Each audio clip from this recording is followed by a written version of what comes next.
Welcome to another in our series of Kehillat Israel podcasts. This is a recording of Rabbi Amy Bernstein's weekly Friday morning Torah study.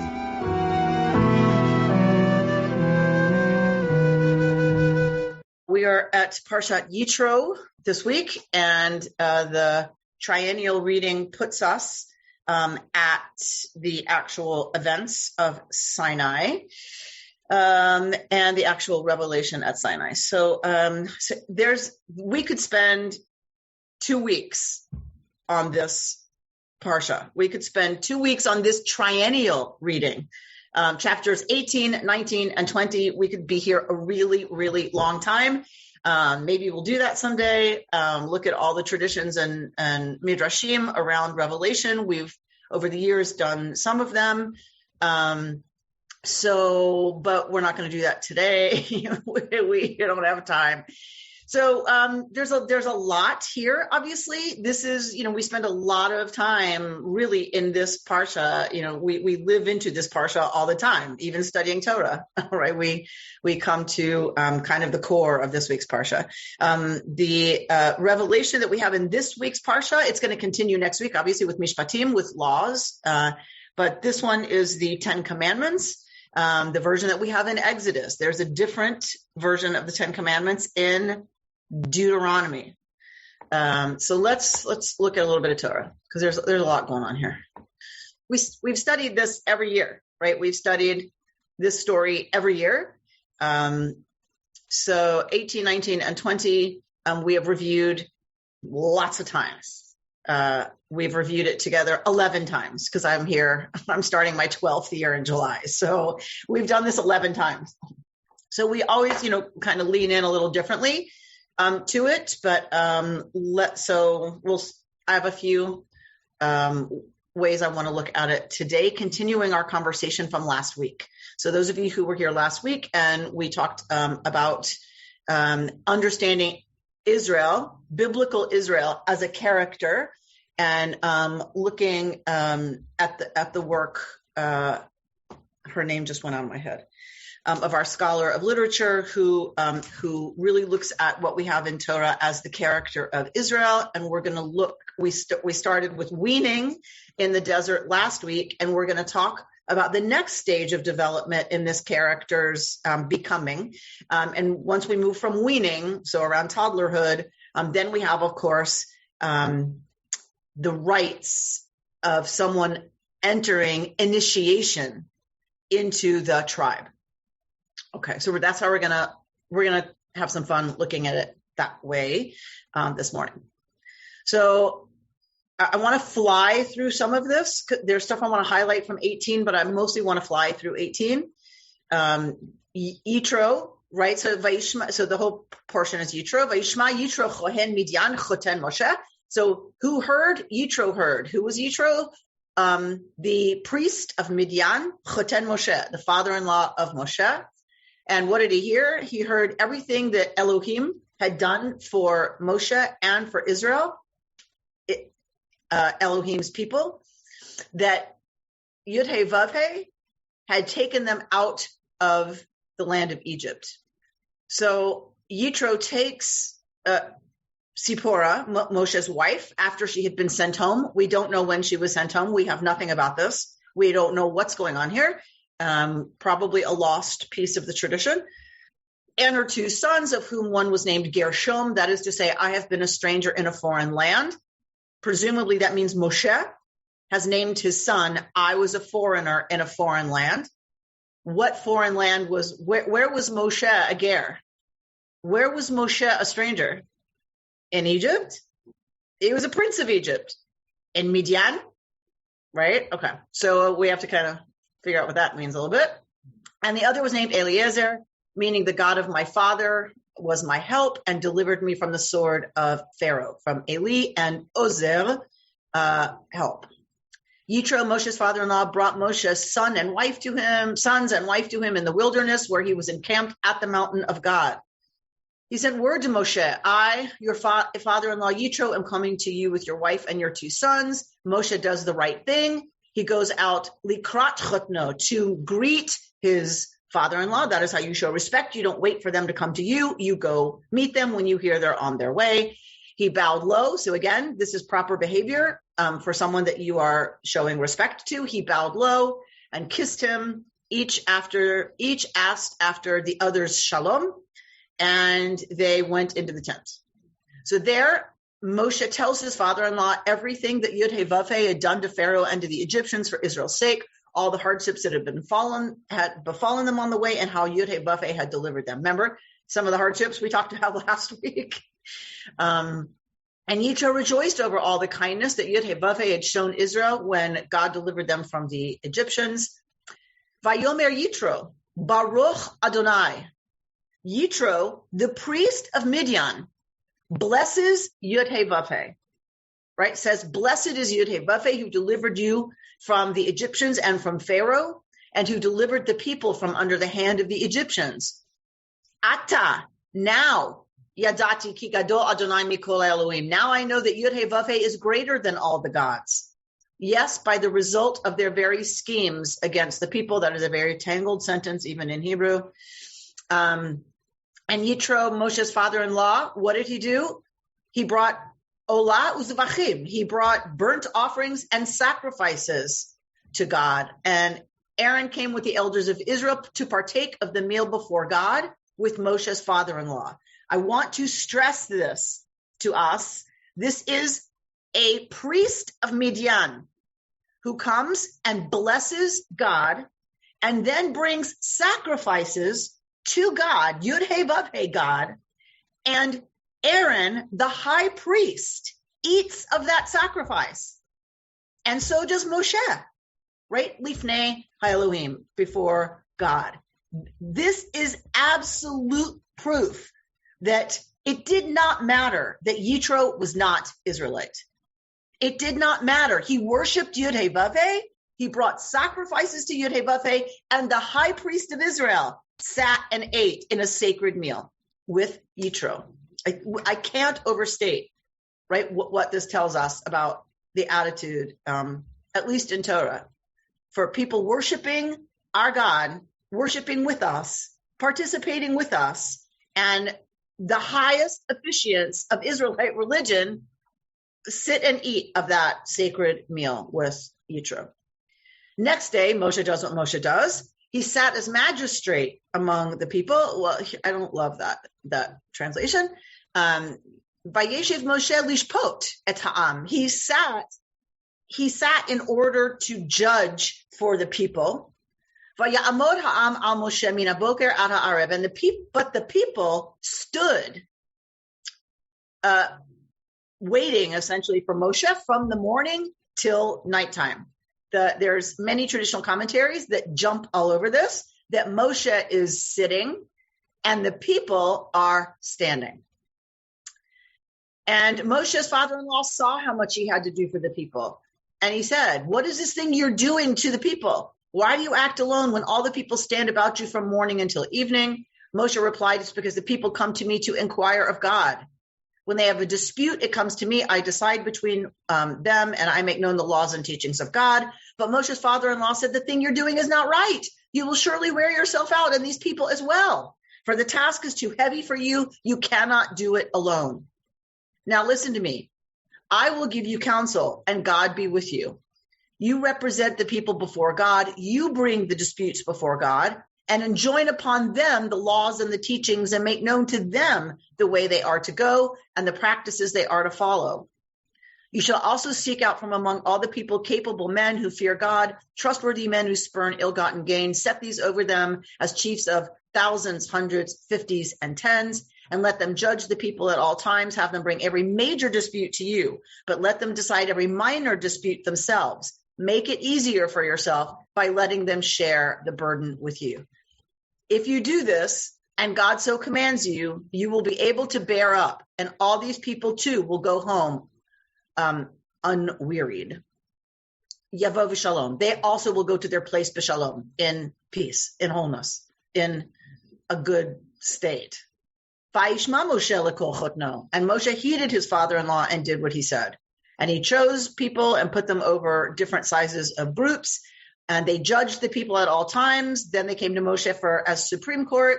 Moshe bade his father-in-law farewell, and he went his way to his own land. Again, he does not become Israelite, but he sets up the judiciary for ancient Israel. Yitro, a non-Israelite, just came and told Moshe, the way you're doing it is wrong. You're going to wear these people out. It's not fair that they have to wait for you. And he institutes the judiciary. And this is accepted. And then he goes back to his people. So not only is he welcomed into their worship of Yud-Heh-Vav-Heh and their sacred sacrificial meals, but he also is an advisor to Moshe, so serious that he changes the entire way that Moshe is leading the people. All right. B'chodesh HaShlishi, let's say Bnei Yisrael me'eretz Mitzrayim. So on the third new moon after the Israelites had gone forth from the land of Egypt, on that very day, they entered the wilderness of Sinai. Having journeyed from Rephidim, they entered the wilderness of Sinai and encamped in the wilderness. Israel encamped there in front of the mountain. And Moshe went up to God, and God called to him from the mountain, saying, "Thus shall you say to the house of Jacob and declare to the children of Israel, you have seen what I did to the Egyptians, how I bore you on eagle's wings and brought you to me. Now then, if you will obey me faithfully and keep my covenant, you shall be my treasured possession among all the peoples. Indeed, all the earth is mine, but you shall be to me a kingdom of priests and a holy nation. These are the words that you shall speak to the children of Israel." I hate that, children of Israel, to the descendants of Israel, the people of Israel. So Moshe came and summoned the elders of the people and put before them all that God had commanded him. All the people answered as one, saying, "Everything that God has spoken, we will do." The very famous Naaseh, right? Everything that God has spoken, we will do. And Moshe brought back the people's words to God. Now, this is a very tangled parsha. Everybody talks about it. Everybody talks about how linearly it just does not make a lot of sense. It's very hard to follow the action. You've heard me say it a million times. I'll say it again. A lot of us believe I buy the scholars who say that's on purpose. They didn't have just lousy editors. They left it that way on purpose because this is not a normal event and it's not a normal set of events. And one of the ways to communicate that is to have it be not easy to follow because it's not regular. It's not just, okay, you went to the store, he picked out some avocados, he brought 2 home, 1 ripened that day, 2 ripened the next week. Like that's not what this is. And one of the ways to communicate that is to confound the language a little bit. But one of the things that's interesting is God hasn't spoken yet. Right? So the people say everything God said we'll do. What? We'll do what? God hasn't spoken yet. Okay. And God said to Moshe, "I will come to you in a thick cloud in order that the people may hear when I speak with you, and so trust you ever after." And Moshe reported the people's words to God. And God said to Moshe, "Go to the people and warn them to stay pure today and tomorrow. Let them wash their clothes. Let them be ready for the 3rd day. For on the 3rd day, God will come down in the sight of all the people on Mount Sinai. You shall set bounds for the people round about, saying, beware of going up the mountain or touching the border of it. Whoever touches the mountain, mot yumat." Rabbi Hyman did a whole teaching on mot yumat and what that means. "No hand shall touch him, but he shall either be stoned or shot. Beast or man, he shall not live. When the ram's horn sounds a long blast, they may go up on the mountain." Moshe came down from the mountain to the people and warned the people to stay pure, and they washed their clothes. And he said to the people, "Be ready for the 3rd day. Do not go near a woman." There's lots of discussion about this all over the place.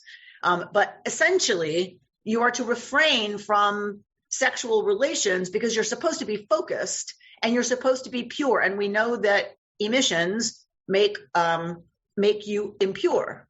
So whether it's during the night or whether it's during intercourse. And so this is really about staying focused because this is a ritual. This is ritual preparation for what's about to happen. And our scholar is going to argue that this is ritual preparation for the people, the character Israel's initiation rites into becoming a full-fledged nation. On the third day, there was thunder and lightning and a dense cloud upon the mountain and a very loud blast of the horn, and all the people who were in the camp trembled. Moshe led the people out of the camp toward God, and they took their places at the foot of the mountain. Now Mount Sinai was all in smoke, for God had come down upon it in fire. The smoke rose like the smoke of a kiln, and the whole mountain trembled violently. The blare of the horn grew louder and louder. As Moses spoke, God answered him in thunder. God came down on Mount Sinai on the top of the mountain. See, it's up and down and down and up and up and down, and Moshe goes down and up, and God comes down and God is up and God is down. God comes down on Mount Sinai on the top of the mountain, and God called Moses to the top of the mountain, and Moses went up. Then God said to Moses, go down, warn the people not to break through to Adonai, to gaze, lest they perish. The priests also who come near God must stay pure, lest God yifrotz bahem, right? With God busting out. It's uncontrollable. God will burst out. But Moshe says to God, the people cannot come up to Mount Sinai, for you warned us, saying, set bounds around the mountain and sanctify it.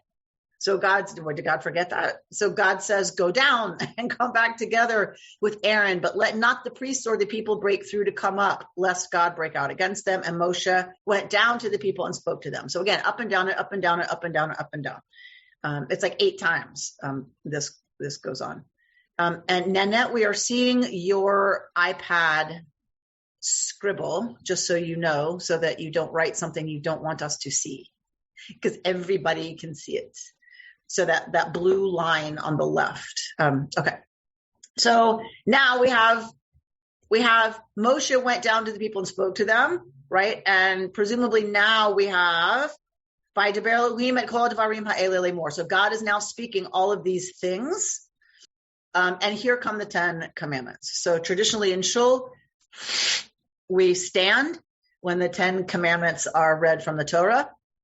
I know we're studying them right now. We're not actually reading them in a Torah service, but just so you know, my job to just tell us these things. So here come the 10 commandments as we have them in Exodus. Anochi Adonai Elohecha asher hotzeiticha me'eretz Mitzrayim mibeit avadim. I am Yud-Heh Vav-Heh, your God, who brought you out of the land of Egypt, the house of bondage. There's a lot of discussion about, is that really a commandment? And also, remember, they're not the 10 commandments in Hebrew. They're dibrot. They're statements, sayings, things. The word for word and the word for thing is the same word in Hebrew. So you'll notice God spoke all these words. So our translation translates kol hadvarim ha'ela as all these words. But word and thing is the same word. So it could have said God spoke all these things, saying, which I prefer, actually. Obviously, if you're going to speak words, duh. So I don't love that translation. God spoke all these things, and here are the things. So then you have to ask, okay, what's thing number 1? Is it just this statement? Or you shall have no other gods besides me is kind of the point of that first statement. Because I am Yod-Heh Vav-Heh who took you out of Egypt, therefore you shall have no other gods before me. This is typical of ancient Near Eastern formulas that the king or the queen, whoever it is who's going to be ruling you and is deserving of your loyalty because they conquered you, when you have this kind of agreement between the monarch and those being ruled, including a lesser monarch, it starts with the introduction formula. I am Amy Rose Bernstein, queen of the universe. I want to be the boss of you, and so I am. And therefore, verse 3, right? So that's this introductory statement. It's formulaic. It has to be here in the ancient Near East. So you shall have no other gods, al panai, right? Before me. You shall not make for yourself a sculptured image or any likeness of what is in the heavens above or on the earth below or in the waters under the earth.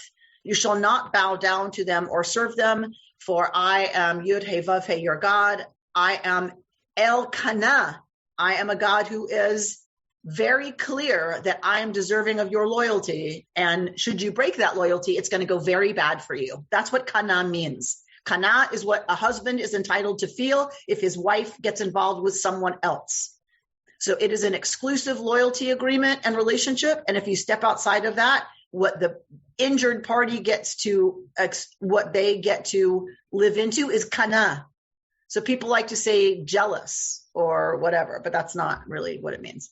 Visiting the guilt of parents upon children, upon the third and fourth generations of those who reject me, but showing kindness to the 1,000th generation of those who love me and keep my commandments. We could spend time there. I'm not gonna.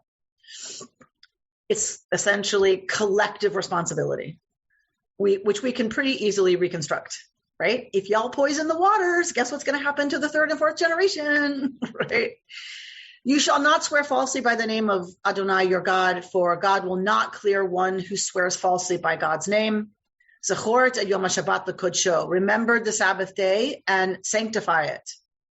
Sheshet yamim ta'avod va'asita chom lachtecha. At 6 days you shall labor and do all your work, but the 7th day is a Sabbath for Adonai your God. You shall not do any work, you, your son or daughter, your male or female slave, or your cattle, or the stranger who is within your settlements. Again, the ger is included, as are slaves who are not Israelite. So these are folks who the Shabbat is binding, that you must allow them to experience Shabbat, even though they are not Israelite. They have to do Shabbos, even though they're not Israelite. For in 6 days, God made heaven and earth and the sea and all that is in them, and God rested on the 7th day. Therefore, Adonai blessed the Sabbath day and hallowed it. This is one of the reasons for Shabbat, is Zecher L'Maaseh Bereshit, a remembrance of the creation of the world. We have another reason for keeping Shabbat, gold star to whoever can tell me what it is. Kabed et avicha v'etimecha, you will love your mother and your father, that you may you may honor your father and your mother, that you may long endure on the land that Adonai your God is assigning to you. Notice it doesn't say love them. Notice it doesn't say you have to like them. Notice it doesn't say you have to live with them past the age of whatever, right? But you must treat them as if they are kaved, as if they have weight to you and in the world. Meaning you will respect and honor them. You shall not murder. By the way, this does not say you shall not kill. So anytime somebody says that to you, feel free to correct them. It does not say thou shalt not kill. It says thou shalt not murder. That rabbi had every right to kill the intruder. Every right. And nothing in Torah would prevent him from killing that gunman to save his congregants. Okay? Lo tirtzach is you shall not murder. Lo tin'af, you shall not commit adultery. You shall not steal. You shall not bear false witness against your neighbor. You shall not covet your neighbor's house. Good luck with that. All of us living in the Palisades, I work on it every single day of my life. I'm not going to lie. You shall not covet your neighbor's house. You shall not covet your neighbor's wife, or his male or female slave, or his ox, or his ass, or anything that is your neighbor's. So lots of questions here being raised over the centuries about how can you tell people not to feel something, and feeling that you want what they have, right? How can you tell people they can't feel that? So part of it is about an active sense of coveting. It's one thing to envy what somebody else has. It's another thing to covet, because covet is one step closer to doing something about it. It's fine for me to admire somebody's home. It's another thing for me to start thinking, I deserve it more than they do. I need to have that house instead of them. That's a dangerous road that's going to eventually lead to action that would be wrong. Same with everything else your neighbor has. When you start to think you should have it, not them, that's coveting. All the people witnessed, okay, you got to love this. I'm going to let you all sit with it. I want you all to write me an email about what you think. And all of the people, all the nation, ro'im et hakolot, saw the voices and the lightning, ve'et kol shofar, and the sound of the shofar. So they saw the voices, the noises, and the kol shofar. They saw the kol shofar, right? There's not another verb here. So it has to be ro'im. They saw the sound of the shofar and the mountain, right, smoking. So lots of commentary on what the heck that might mean. Again, they had very excellent editors all through Israelite history that could have changed this to be, you add the word heard, right? So, but they didn't. So again, put it in the comments or email me what you think. You speak to us, they said to Moshe. Oh, sorry. When the people saw it, they fell back and stood at a distance. You speak to us, they said to Moshe, and we will obey. But let not God speak to us, lest we die. Moshe answered them, be not afraid, for God has only come in order to test you. Remember, we have this word again now. In order the fear of God may ever be with you, so that you do not go astray. So the people remained at a distance while Moshe approached the thick cloud where God was. God says to Moshe, thus shall you say to the Israelites, you yourselves saw that I spoke to you from the heavens. With me, therefore, you shall not make any gods of silver, nor shall you make any gods of gold. Make for me an altar of earth, sacrifice on it your burnt offerings and your sacrifices of well-being, your sheep, your oxen, and every place where I cause my name to be mentioned, I will come to you and bless you. But don't make the altar of hewn stone. You shall not put your knives and other killing instruments on them, or it's not kosher. And I just want to show you, where is it? That lots of commentary, particularly the Hasidic tradition, when it says God spoke all these words saying, and then we saw that place where it said the people said, you talk to God. We can't deal with this. This is way above our pay grade. And Moshe says, okay. So then the question becomes, what did the people actually hear that they said, okay, that's too much? And one of the beautiful Hasidic traditions, a very widely accepted tradition among the Hasidim, is that all the people heard was this. All that they heard was the Aleph of the word Anochi, I. That's all the people heard. What sound does an Aleph make? Nothing. The Aleph has to take this vowel underneath it in order to have a sound. The Torah is not vocalized. There are no vowels in the Torah. Therefore, the way it's written in Torah, the Aleph is silent in Torah. And so for the Hasidic tradition, what the people heard was silence. The silence that contained every word that was ever going to be possible in terms of revelation. That's what the people heard, which is one of my favorite traditions. So what they heard was pregnancy of language, not the issue of that pregnancy. That's what I love about this, and that really revelation happens in silence. That is where we are truly open to the call that is always going forth from Sinai. Are we ready to listen? Are we ready to respond? We got to shut up, first of all, if there's any hope of that. The other thing I love, if you get a chance, there's a wonderful article by Rabbi Arthur Green called Restoring the Aleph.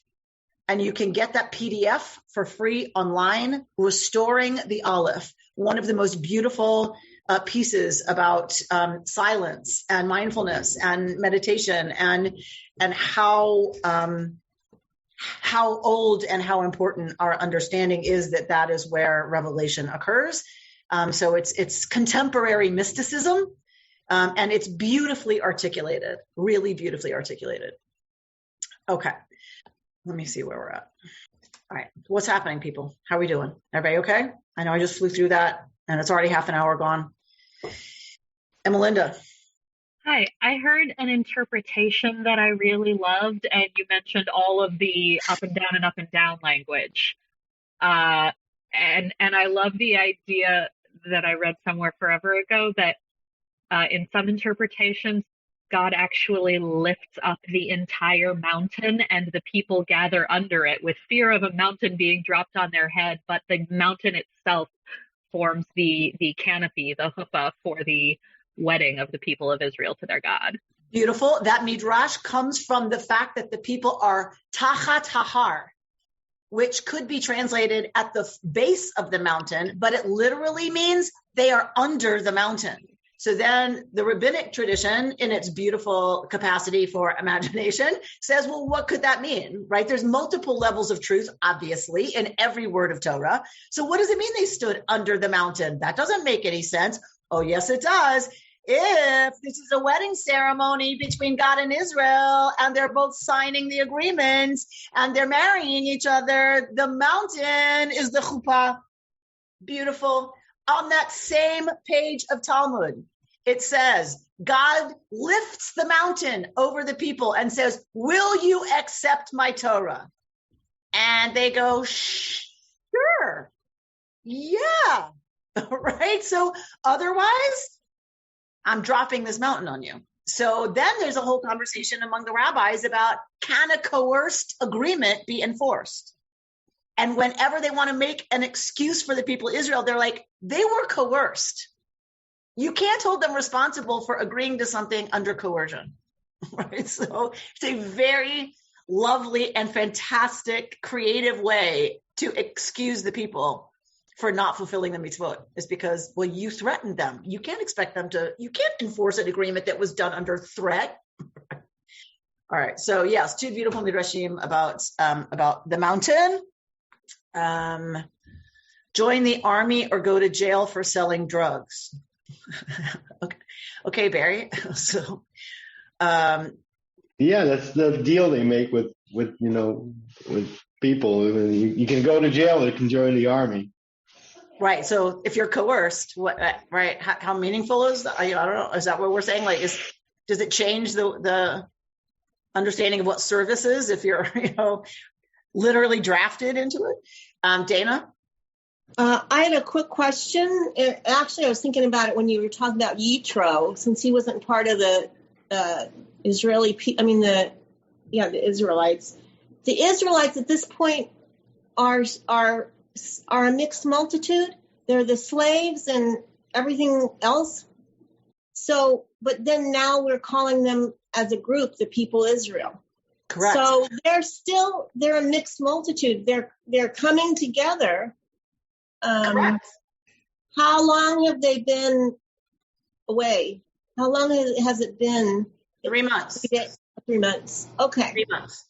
So my point was not that they don't already have non-Israelites among them. My point was Yitro doesn't even join them, right?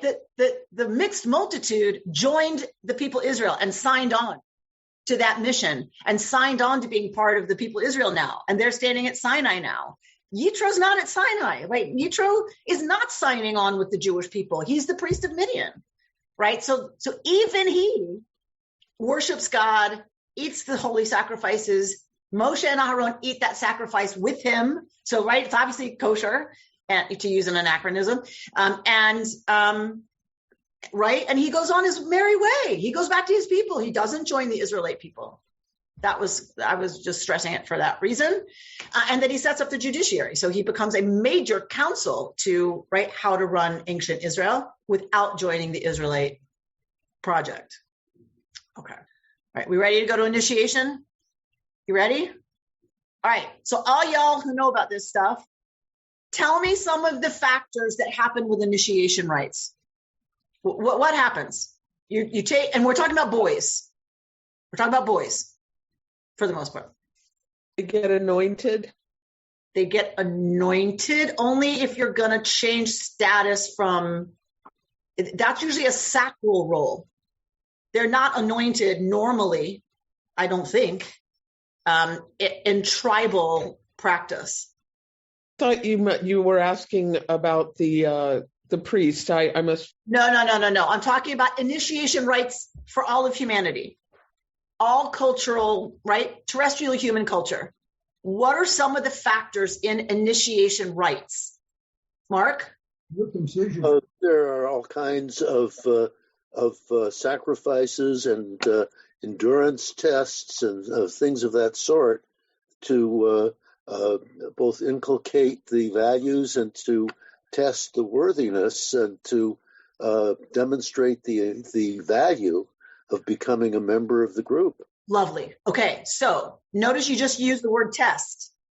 Didn't we just see that word in our text? Yes, we did, right? We just saw the same word, right? Because exactly, there's got to be something scary.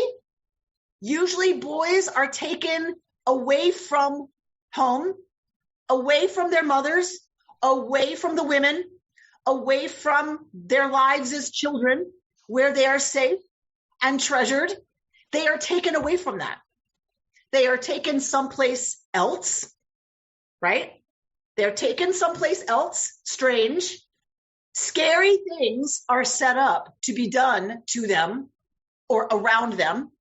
And when George said circumcision, often that is part of it. Some kind of blood rite, something really scary. Think about scarring, right? Traditions that scar the boys who are becoming men, right? It is painful. It is bloody. Circumcision was often part of this. Doesn't get more painful or bloody than that, I can't imagine, not being a man, but I could guess. And what's more scary than that, for sure, right? The most vulnerable part of you, right? So scary stuff, and you're in a state of liminality, right? You're taken out of your normal context. Normal behavior is completely and entirely interrupted. Normal life is interrupted, and you are in a liminal state. Then scary stuff happens, and then you accept the responsibilities of what it means to become a full-fledged member of the tribe. So she's going to argue that that's exactly what's happening right now with the mountain. That's exactly what's happening with Revelation. This is the character Israel's initiation rites that's happening here. They are in the Midbar, so they're in the middle of the wilderness. They're not in they've been taken out of their regular life, right? But also, if that's not enough, you can say, oh, well, that was their weaning, I thought. Okay, fine. They've been taken out of Egypt. They're birthed into a new people. They were weaned. Now what's initiation? 3 days. You shall purify yourselves. Don't behave as normal. You're preparing Ilana Pardes. Thank you. Ilana Pardes is the one who did this work. It's very clear that they're entering a phase where they're supposed to prepare for this thing that's happening. All of that language about smoke and fire and lightning and thunder and loud, it's all supposed to be scary. The people are terrified. That's appropriate for rites of initiation, right? To be terrified. Because like Mark said, that being willing to subject oneself to that is part of the way one proves the value of being initiated. Is we're willing to go through the torture of this because it's that important to us, that there's that much at stake. Okay, so let's look at Pardes. So she starts with that opening piece that we have. You shall say to the house of Jacob and tell the children of Israel, you've seen what I did to the Egyptians, how I bore you on eagle's wings and brought you to myself. Therefore, if you obey, you shall be a peculiar treasure to me above all people. All the earth is mine, but you shall be a kingdom of priests and a holy nation. So pointing out the language here of the house of Jacob and the children of Israel, the descendants of Israel, the move from the former to the latter captures the historical process through which Jacob's household became a people. But the most dramatic transition is evident in the leap from these designations to the 3 titles that appear at the end, titles that were never heard before. Am Segula, a peculiar treasure, she translates it. Mamlechet Kohanim, a kingdom of priests, and a Goy Kadosh, a holy nation. These tokens of chosenness are offered to the children of Israel, provided that they obey God's covenant. The people seem eager to step into this new position. They answer at once and together, yachtav, accepting the divine offer, committing themselves to the law as they commit themselves to each other.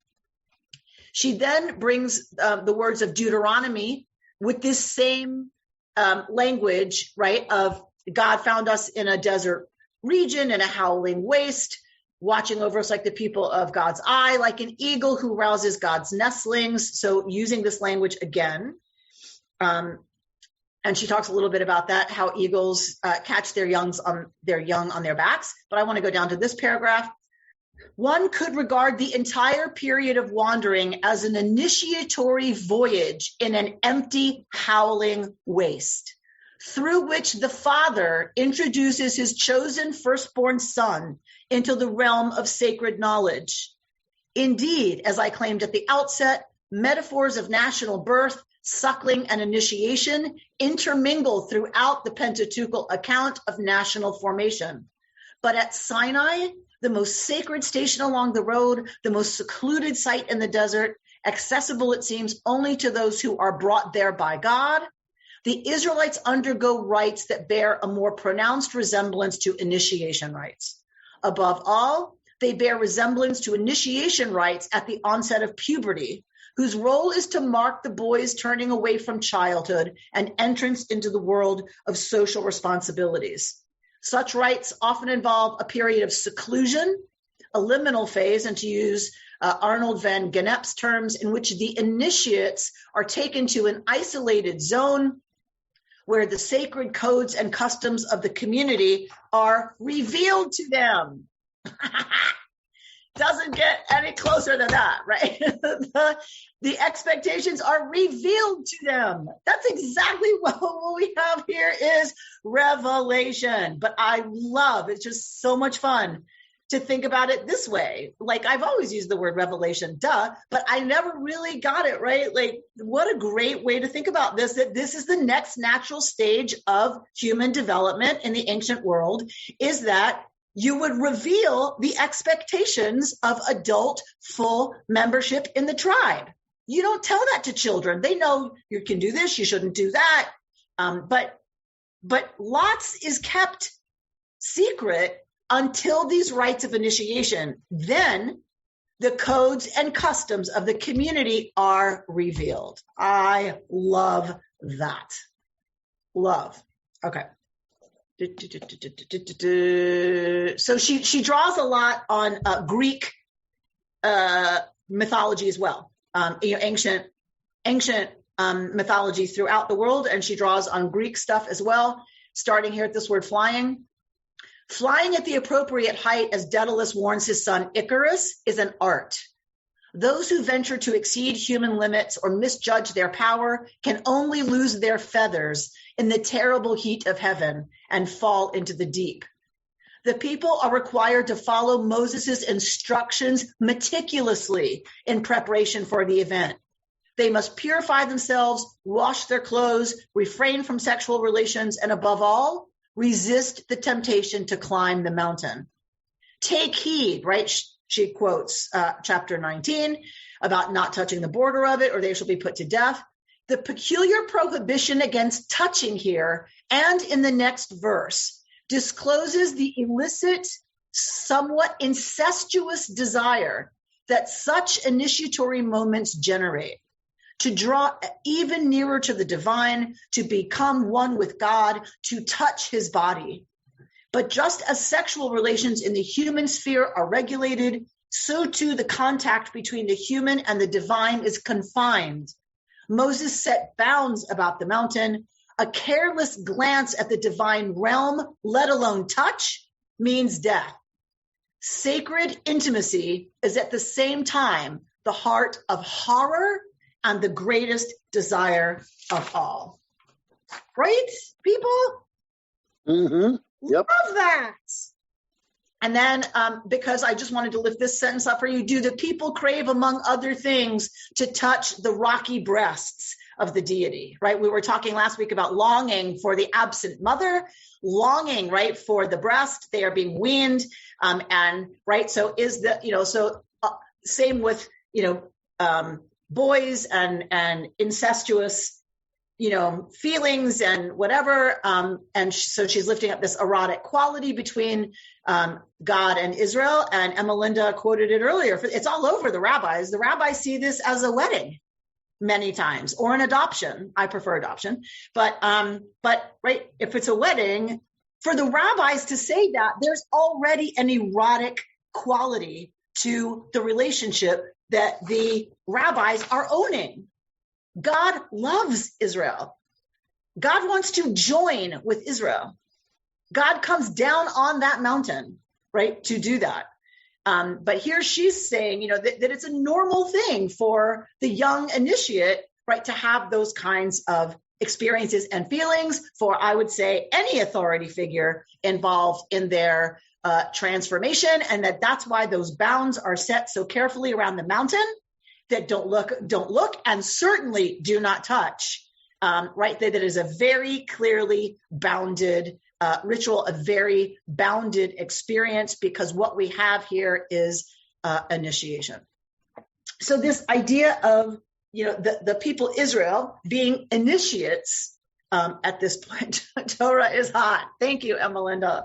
Right, it's hot. There's some hot stuff going on here. Love that. So the other thing I wanted to show you, it's posted on my personal Facebook page, not my, because Jews are hot, says Mehmet. God, we're nothing if not a little self-congratulatory. Like I always said about Eliana, no self-image problems here. Okay, so I want to share with you, like it's on my personal one and not on my my KI page, but I want to show you, I just was blown away by this piece, just blown away, people, by this piece. Remember, somebody remind me if I forget that's where I want to start, but look at this, okay? So the author of this piece, my name is Yoel. I am a Satmar Chassid and a Bible critic. All right. I was like, huh? Like, I don't even get what this article could possibly be about. All right. A 20-something, married with 3 children, Satmar Chassid. Do you understand what that means? Satmar is one of the strictest sects, S-E-C-T-S, that there is in Hasidism. Satmar. He is a practicing Satmar Chassid, raised as such, and crap. Did I pass it? All right. So he writes this article. You just got to read it. You just got to. So he studies Torah his whole life, like every good Satmar Chassid, from the age of whatever, -6. So he's studying Torah his whole life, but he's not studying Torah. He's studying Talmud, because Torah is like, eh. And I was talking to Judy about this because she read this article, and she said at yeshiva that they didn't teach the boys Chumash. They didn't teach them Bible. They taught them Talmud. We girls were taught Chumash. We girls were taught Torah, okay, whatever. The big stuff was Talmud. And so that's what he's talking about. He's talking about he would sneak out his Talmud as soon as the reading of Torah in the shul was finished, because he just couldn't wait to be done with Chumash, because like who needs it? And then he said, so then he learns about the documentary hypothesis. He says, I'll never forget the day I started reading Richard Elliott Friedman's Who Wrote the Bible. An online friend recommended it for a beginner. You have to love that. Oh, God. I vividly recall reading the first chapter where Friedman dissects the story of the flood in Parshas Noach and the strong impression this made on me, meaning 2 sources, 2 different stories that are stuck together. We've done that before together in this class. As I did more research on the topic of academic Bible and studied the documentary hypothesis vigorously, I marveled at the beauty of it. The idea that the Torah evolved, the powerful insight that major events don't occur in a vacuum. This resonated with me. The sophisticated techniques that modern scholars have discovered to reconstruct the past and trace back the history of our people, thereby understanding the process by which the rituals evolved, and with them, the texts that describe them, had a profound impact on me. By this point, I have come to believe that even the documentary hypothesis model is an oversimplification. There are more twists and turns on the way to creating the Torah text as we have it, and some questions will probably never be answered fully.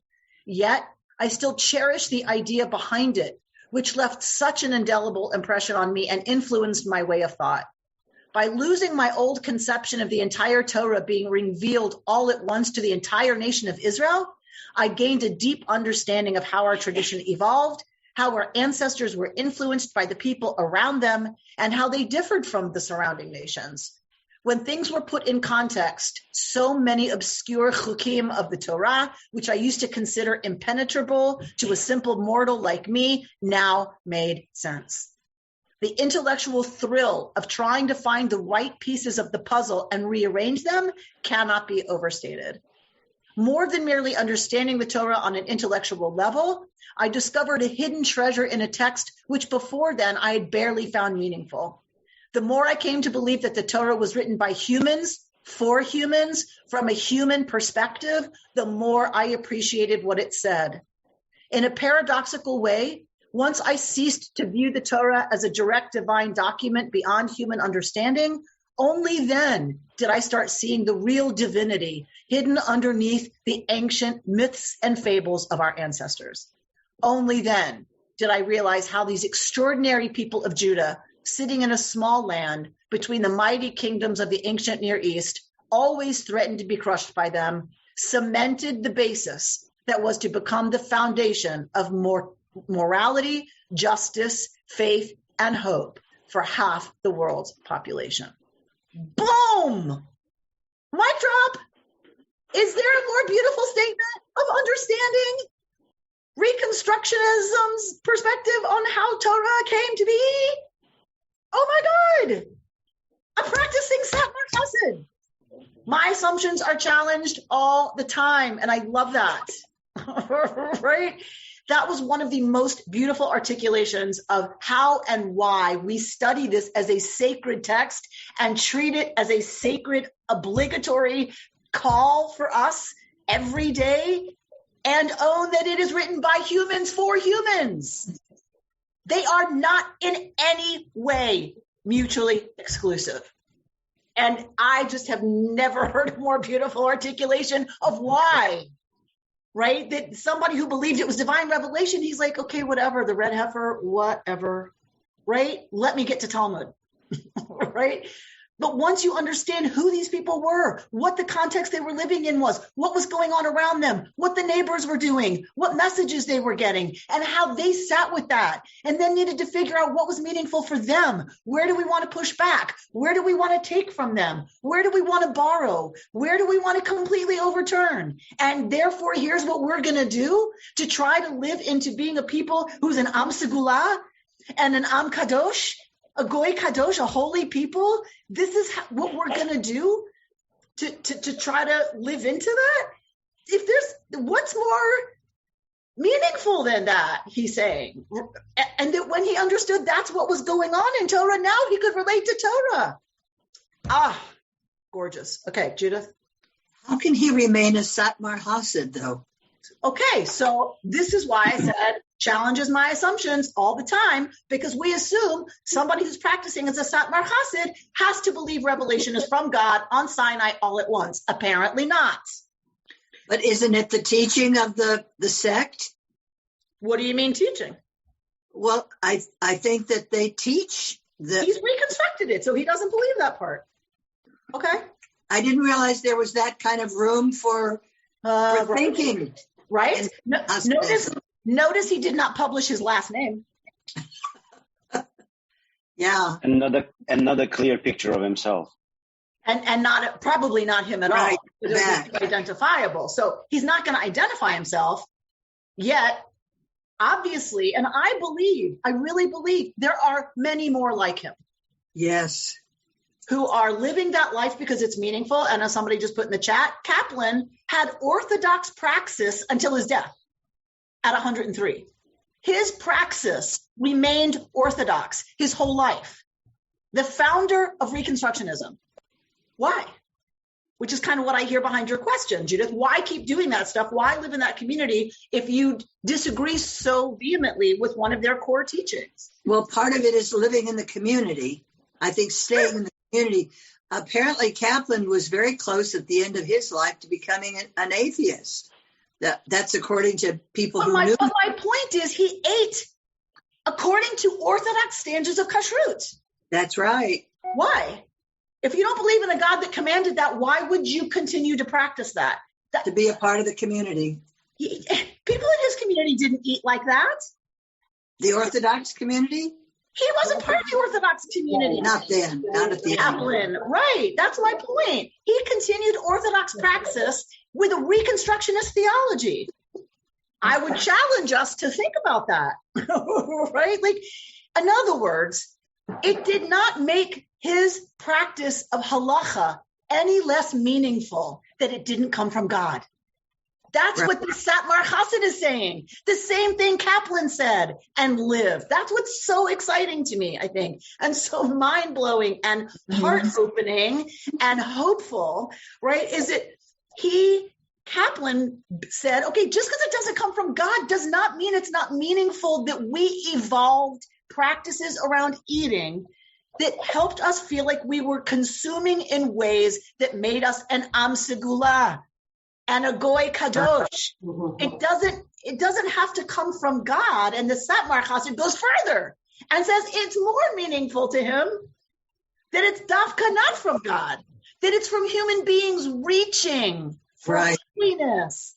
That's what we connect to, is our ancestors longing to live lives of holiness and righteousness. And every time we practice the way they practiced, it connects us to that idea. It connects us to that yearning and longing, right? To live lives of holiness. It's just gorgeous. It's just very interesting. Okay. Anyway. Okay, we gotta stop. Sorry. And then attached basically to that article, because I read it, I saw it this morning, was Amanda Gorman's piece that you also posted, which I thought was beautiful, and it had a lot in it of some of the things we're talking about. Thank you, Linda. Yes. Amanda Gorman's piece, also on my Facebook, which nobody has responded to, which I don't understand. I'm responding here. Oh, good. I can't find it now, though. Okay, so I'm going to read you just a little highlight. I know I have to let you go, but Linda opened that can of worms. Yay. Amanda Gorman is talking about she almost didn't give the inaugural poem presentation because she was told, buy a bulletproof vest if you're going to do that. Her mother practiced shielding her body from bullets if someone should come into their home and try to kill her daughter. So she's talking about fear, and which is why I posted it, because, living in this house right now with, Judy being in chemo and like lots of shit going down and Omicron and everything else, this house sometimes feels like terrifying. I'm a firm believer, says Amanda Gorman, that often terror is trying to tell us of a force far greater than despair. In this way, I look at fear not as cowardice, but as a call forward, a summons to fight for what we hold dear. And now more than ever, we have every right to be affected, afflicted, affronted. If you're alive, you're afraid. If you're not afraid, then you're not paying attention. The only thing we have to fear is having no fear itself, having no feeling on behalf of whom and what we've lost, whom and what we love. Our nation is still haunted by disease, inequality, and environmental crises. But though our fears may be the same, we are not. If nothing else, this must be known. Even as we've grieved, we've grown. Even fatigued, we've found that this hill we climb is one we must mount together. We are battered, but bolder, worn, but wiser. I'm not telling you to not be tired or afraid. If anything, the fact that we're weary means we are, by definition, changed. We are brave enough to listen to and learn from our fear. This time will be different, because this time we'll be different. We already are. The truth is, hope isn't a promise we give. It's a promise we live. Tell it like this, and we, like our words, will not rest. And the rest is history. You've been listening to Rabbi Amy Bernstein's Friday morning Torah study from Kehillat Israel in Pacific Palisades, California. For more information, go to our website, www.ourki.org.